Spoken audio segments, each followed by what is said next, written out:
जूनागढ़ गिरनार की 36 किलोमीटर लंबी दुधधारा परिक्रमा की योगिनी एकादशी पर शुरुआत हुई है। जूनागढ़ के भवनाथ इलाके की ये खबर है, जहां पर योगिनी एकादशी के पवित्र दिन गिरनार की 36 किलोमीटर की दुधधारा परिक्रमा का शुभारंभ करवाया गया है।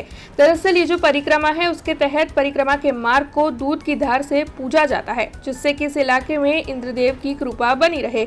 ये जो यात्रा है वो मालधारी समुदाय और भवनाथ के लोग हर साल आयोजित करते हैं, तब इस बार भी इस यात्रा का शुभारंभ करवाया गया है। ऐसे में आपको बता दें कि भवनाथ महादेव और गिरनार क्षेत्र में विराजमान सभी मंदिरों में दूध की धार चढ़ाकर इस यात्रा की शुरुआत करवाई गई। तब इस दौरान साधु संत और भक्त बड़ी तादाद में मौजूद रहे थे। वैसे आपको ये बता दें कि ये जो दुधधारा परिक्रमा है उसका काफी ज्यादा महत्व है। बोलो गिरनारी महाराज की जय। श्री कर्मण भगत परिक्रमा बोलू છું કે ભાઈ ગિરનાર દૂધધારા પરિક્રમા યોગની એકાદશી જેઠો 11 આવે છે। પછી આ એક ધાર્મિક પરિક્રમા છે, ઓછા પ્રમાણમાં માણસો હોય એ આ પરિક્રમા છે, કેમ કે આ ધાર્મિક એક દિવસની છે એટલે રસ્તામાં વરસાદ પણ આવે, કિચડ પણ હોય અને એક દિવસમાં પરિક્રમા પૂરી કરવાની અમારી જવાબદારી હોય કે ભાઈ છેલ્લે લગી મારી ગાડી હોય પાછળ બોરદેવી બધા માણસના 6-6:30 વાગે બહાર કાઢે, પછી અમારે પરિક્રમા પૂર્ણ થાય છે। તો કોઈએ જંગલમાં પલાટીક ન લઈ જવો, જંગલના નિયમનું પાલન કરવું, ક્યાંય જંગલમાં ડાવરું જવાનું નહીં, કોઈ હિંસક પ્રાણી હોય એને કોઈને સાળો ન કરવો। અને આપણે એક ધાર્મિક પરિક્રમા છે, ભગવાનનું નામ લેતા લેતા પરિક્રમા પૂર્ણ કરવી। પછી આ દૂધધારા પરિક્રમા એટલે અમારે આજે 72 વર્ષ આ પરિક્રમાના થયા છે।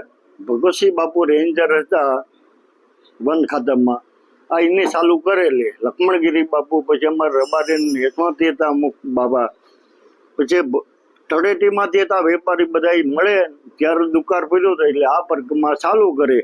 ત્યારે વરસાદ સારો થયો અને ત્યારનો વરસાદ ચાલુ છે ને આ પરિક્રમા સતત ચાલુ હોય।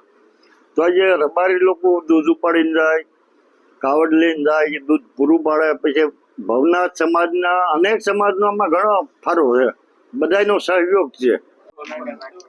જય શ્રી રામ, જય ગિરનારી। હું વિપુલ રાવત, વિશ્વ હિન્દુ પરિષદ જૂનાગઢ મહાનગર મંત્રી। આપ સૌને જણાવતા આનંદ થાય કે આ દૂધધારા પરિક્રમા જેઠ વદ 11ના શુભ દિવસે કરવામાં આવે છે।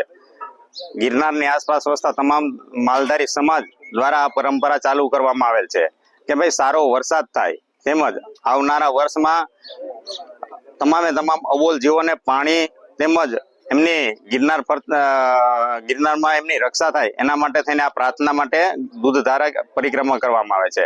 આ દૂધધારા પરિક્રમા કર્મણ ભગતની જગ્યાએથી શરૂઆત થાય, ત્યાંથી લંબે હનુમાન તેમજ ભવનાથ સ્થિત મહાદેવ મંદિર તેમજ ગિરનારના તમામે તમામ દેવાલયોમાં થઈ અને આ દૂધધારા પરિક્રમા પૂર્ણ કરવામાં આવે છે। આપ સૌને જણાવતા આનંદ થાય છે કે આવી જ રીતના લોકોની સુખાકારી માટે થતી પરિક્રમા એટલે દૂધધારા परिक्रमा। हमसे जुड़े रहने के लिए हमारे YouTube चैनल को सब्सक्राइब करें और नई वीडियो की नोटिफिकेशन के लिए बेल आइकॉन को दबाएं।